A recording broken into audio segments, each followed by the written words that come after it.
Everyone, welcome back to the channel, and today we'll be discussing how you can reset control center or iPhone 16 Pro Max or iOS 18.3.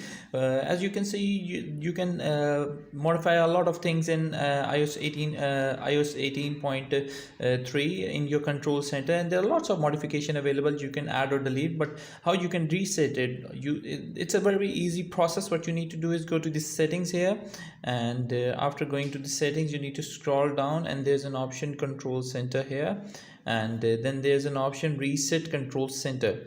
You can press over it and reset control center. It will automatically reset the control center to the default settings. Okay, it will automatically reset all of the settings which are defaulted. If you want me to do it again, what you need to do is go to the settings, and then you need to scroll down, and there's a control center option. Go there and reset control center option. So that's how you can easily do this. Thank you very much for watching the video. If you liked it, please don't forget to like, share and subscribe. Until next, bye bye.